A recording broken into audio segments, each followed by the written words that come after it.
여러분 안녕하십니까? 광주 MBC 뉴스데스크입니다. 쿠팡이 광주에 대규모 물류센터를 짓는 공사를 시작했습니다.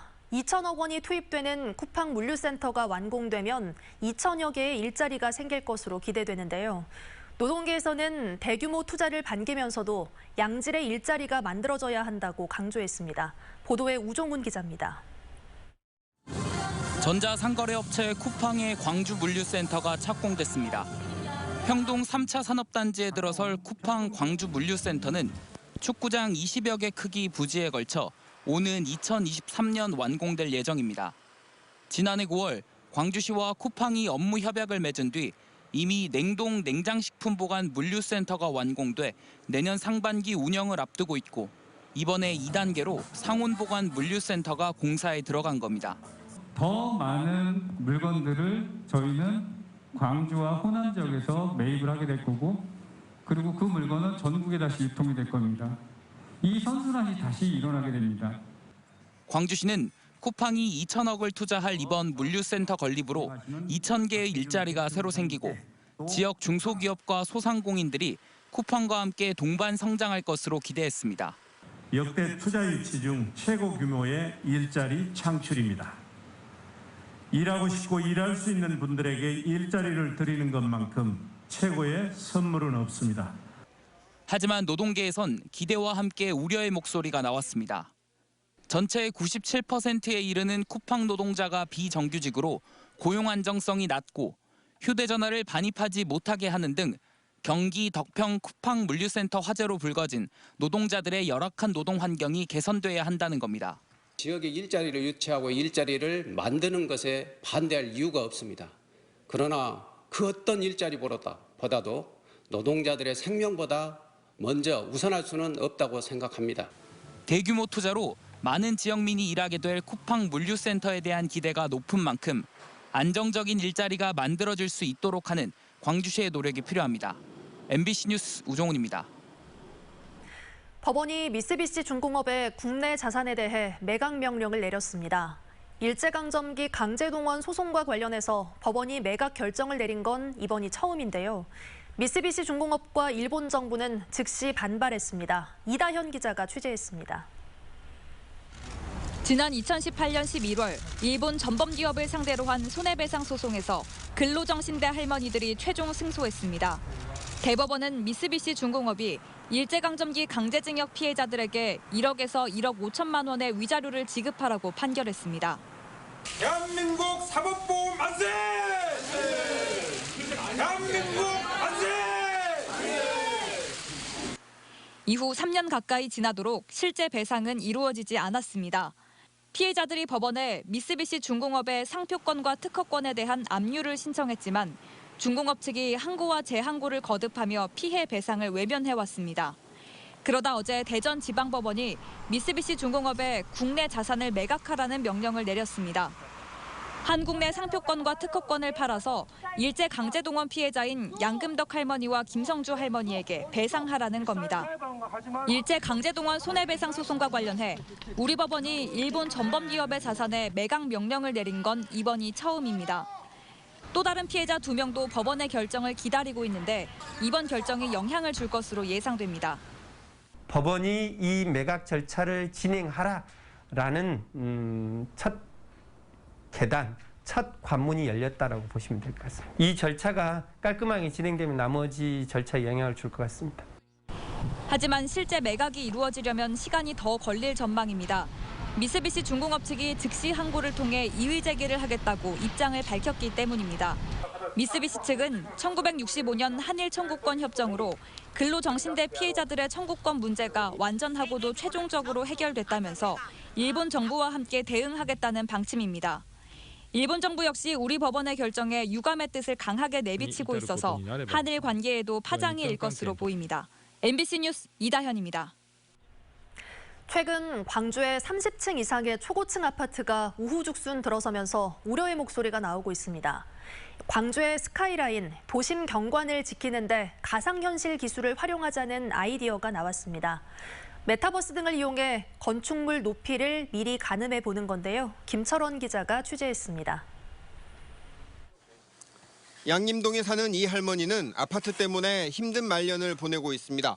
살던 집이 아파트로 개발됐지만 추가 분담금이 없는 탓에 새빵살이 신세로 전락한 데다 학동에 들어선 35층짜리 무등산 아이파크 아파트 때문에 그나마 시원하게 보였던 무등산도 더 이상 볼 수 없게 됐기 때문입니다. 그렇게 돈은 돈대로 없어지고 집은 집대로 없어지고 이건 너무 새빵살이에 잘 뱅했는데 저 아파트 지으면서 통 다 막아져 버렸다. 2015년 건축법 개정으로 도심의 건축물 높이 제한 규제가 완화되면서 광주 여기저기에 초고층 아파트가 잇따라 들어서고 있는데 광주 지역의 주상복합 건물의 평균 층수는 33층으로 2015년 이전 평균 층수 15층보다 2배 이상 높아졌습니다. 하민선 광주시 총괄 건축가는 도심의 가상현실에 새로 지어지는 건축물을 시뮬레이션하는 디지털 트윈 방식을 도입하면 광주 구도심의 건축물 높이를 제한할 수 있을 것이라며 적극적인 도입을 주장했습니다. 영국이나 싱가포르, 서울시 등도 이와 같은 시뮬레이션을 통해 도심 경관을 지켜내고 있다며 광주시의 의지와 시민들의 관심이 있다면 얼마든지 가능하다는 겁니다.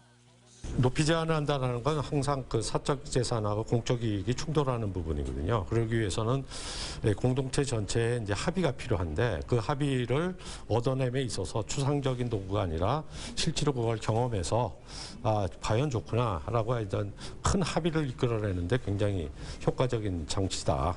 이 같은 제안에 김용집 광주시 의회 의장을 비롯한 시의원들도 공감하고 있습니다. 올해 6월에 학동 참사가 일어난 학동 4구역 재개발 아파트를 비롯해 광주 곳곳에서 솟아나고 있는 초고층 아파트들을 규제하기 위해서는 제도 마련이 무엇보다 시급하다는 겁니다. 처음부터 도시 계획을 하고 건축 인허가를 내줄 때 이런 부분들의 기준이 무등산을 중심으로 세워져야 된다. 그리고 광주광역 시민들의 조망권과 일조권, 경관권이 전제로 한 도시계획이 돼야 된다라고 하는 부분으로 에펠탑이 있는 구도심의 건축물 높이를 10층 이하로 제한하는 프랑스 파리나 세인트폴 성당 같은 랜드마크를 보호하면서 건물 높이를 관리하는 영국의 런던처럼 광주의 도시계획이 변화할 수 있을지 주목됩니다. MBC 뉴스 김철원입니다.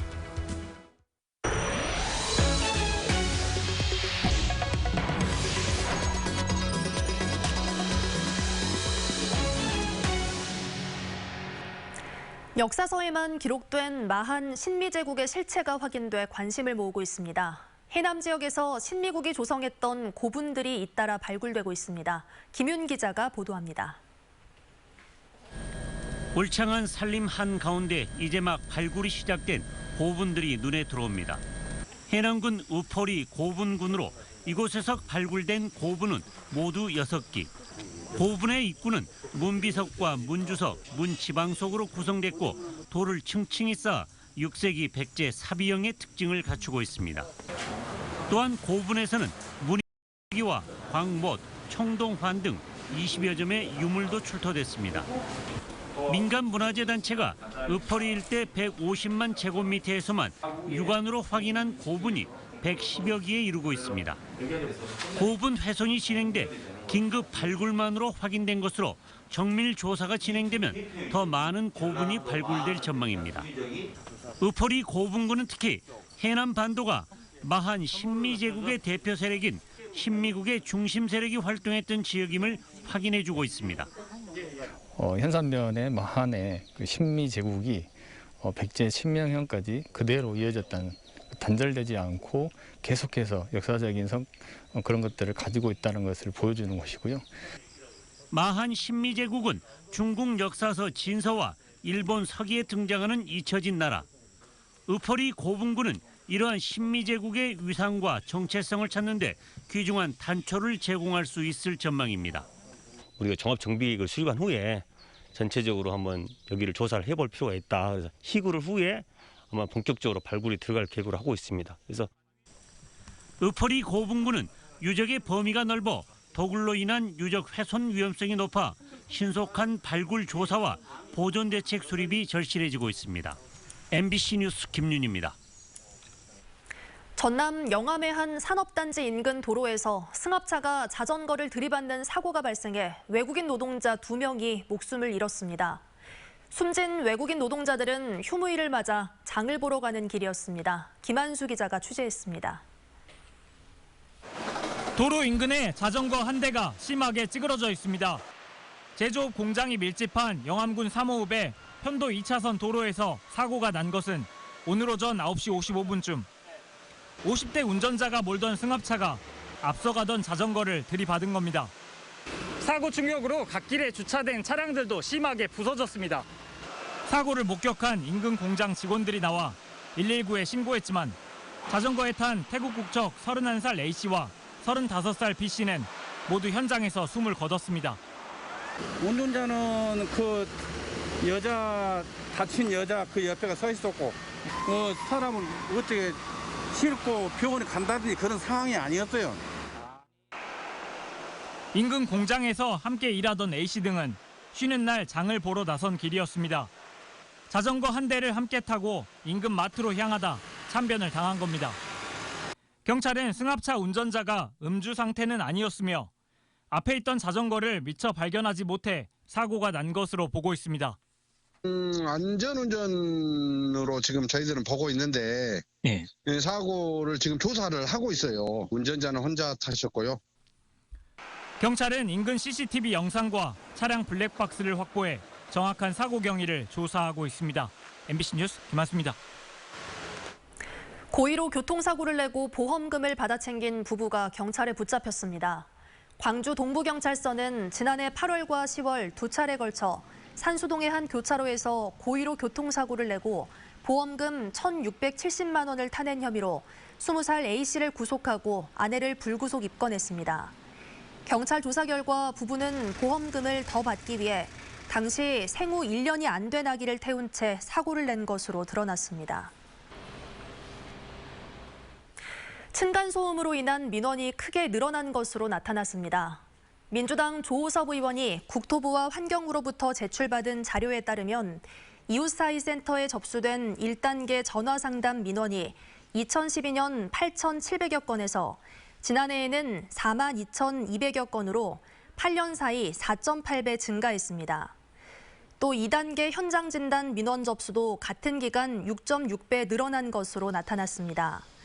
조 의원은 층간소음으로 인한 사회적 갈등이 끔찍한 사건, 사고로 이어지고 있지만 정부의 대책은 국민의 눈높이를 따라가지 못하고 있다고 지적했습니다.